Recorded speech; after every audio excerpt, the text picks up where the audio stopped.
ഞങ്ങളെ ഈ സന്നദ്ധിയിൽ നിൽക്കാൻ യോഗ്യരാക്കിയ പരിശുദ്ധ അമ്മയ്ക്കും ഈശോയ്ക്കും 1000 നന്ദി അർപ്പിക്കുന്നു. എറണാകുളം ജില്ലയിൽ ചേരാനല്ലൂർ കരയിൽ മങ്കുഴിയിൽ നിന്നാണ് ഞാൻ വരുന്നത്. പേര് സിബി എന്നാണ്.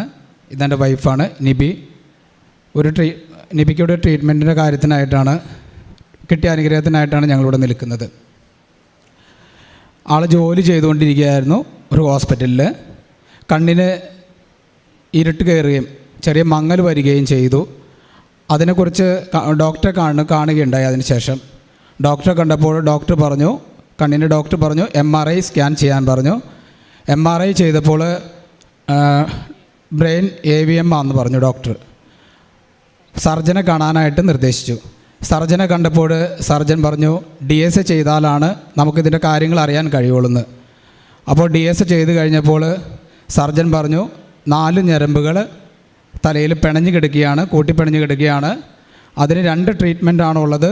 ഒന്ന് ഓപ്പറേഷനും മറ്റൊന്ന് എംബ്ലോയിസേഷനും.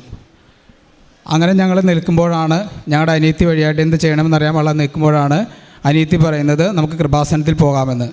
കൃപാസനത്തിൽ വന്ന് മാതാവിൻ്റെ അടുത്ത് വന്ന് ഉടമ്പടി എടുക്കുകയും ഞാൻ ഉടമ്പടി എടുക്കുകയും തുടർന്ന് മാതാവിനോടുള്ള പ്രാർത്ഥനയിൽ തുടരുകയും ചെയ്യുകയുണ്ടായി.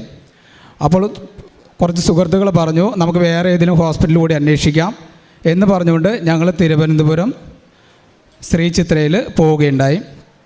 അവിടെ ചെന്നപ്പോഴും അത് തന്നെ ഡോക്ടർ പറഞ്ഞു 3D DSA ചെയ്യണമെന്ന് പറഞ്ഞു.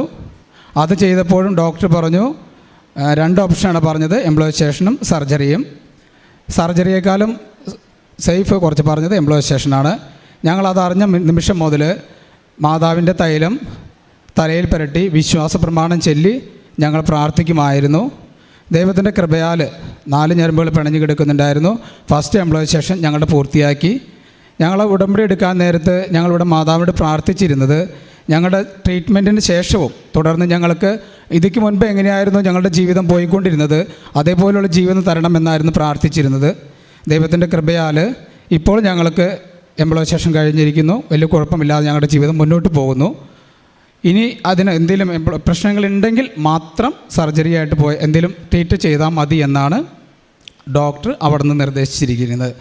ഈ സർജറിയുടെ സമയത്തെല്ലാം പരിശുദ്ധ മാതാവ് എന്നോടൊപ്പം നിൽക്കുകയും മാതാവിൻ്റെ സുഗന്ധാഭിഷേകം നൽകി അനുഗ്രഹിക്കുകയും ചെയ്തു. മാനസികമായിട്ടും ശാരീരികമായിട്ടും ഞങ്ങൾ തളർന്ന അവസ്ഥയിലായിരുന്നു. പെട്ടെന്നാണ് തലയിൽ ഇങ്ങനെ ഒരു അസുഖം ഉണ്ടെന്ന് അറിഞ്ഞത്. അതിനുശേഷം ഇവിടെ വന്ന് കുടുംബടി എടുത്ത് പ്രാർത്ഥിച്ചതിന് ശേഷം മാതാവ് ഞങ്ങളുടെ കൂടെ വന്ന് ഞങ്ങളെ സഹായിച്ചു. പിന്നെ എൻ്റെ ജോലി തിരിച്ച് ഞാൻ ജോലിക്ക് കയറാൻ വേണ്ടി ചെന്നപ്പോൾ എനിക്ക് ജോലി ഇനി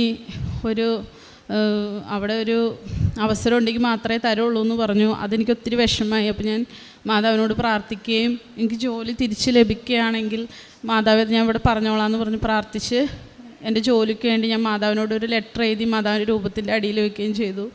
പിറ്റേ ദിവസം തന്നെ എന്നോട് ജോലിക്ക് കയറിക്കോളാൻ പറഞ്ഞാണ് വിളിച്ചത് എന്നോട്. എനിക്കതിനൊത്തിരി നന്ദി ഞാൻ മാതാവിനോട് സമർപ്പിക്കുന്നു. ഞാനും എൻ്റെ ഭർത്താവും മാതാവിനോട് ഈ ജീവിതം തിരിച്ചു തന്നതിന് ഒത്തിരി കടപ്പെട്ടിരിക്കുന്നു. ഈശോയ്ക്കും മാതാവിനും ഒത്തിരി നന്ദി സമർപ്പിക്കുന്നു. അതുപോലെ തന്നെ രാവിലെ അതായത് സന്ധ്യപ്രാർത്ഥനത്തിലെ കുടുംബ പ്രാർത്ഥന ചെല്ലലൊക്കെ വളരെ കുറവായിരുന്നു എനിക്ക്. നിലവിൽ ഉടമ്പടി എടുത്തതിന് ശേഷം രാവിലെ 5:30-ക്കുള്ള പ്രാർത്ഥനയോടൊപ്പം ജപമാല ചൊല്ലി തുടങ്ങുകയുണ്ടായി. അതിപ്പോഴും എനിക്ക് തുടർന്ന് കൊണ്ടുപോകാൻ മാതാവിൻ്റെ അനുഗ്രഹം വഴി കഴിയുന്നുണ്ട്. ഞങ്ങൾ കാരുണ്യ പ്രവർത്തനത്തിനായിട്ട് വൃദ്ധസദനത്തിൽ ഭക്ഷണം കൊടുക്കുമായിരുന്നു. പിന്നെ അത്യാവശ്യം ആരെങ്കിലും സഹായം വരുന്നവർക്ക് കൊടുത്തിട്ടുണ്ട് ഞങ്ങൾ. പിന്നെ നമ്മുടെ പത്രം ആ സമയത്ത് ഉടമ്പടി എടുത്ത സമയത്ത് മേടിച്ചിരുന്ന പത്രങ്ങളെല്ലാം ഹോസ്പിറ്റലുകളിലാണ് ഞാൻ കൂടുതലും കൊടുത്തിരിക്കുന്നത്.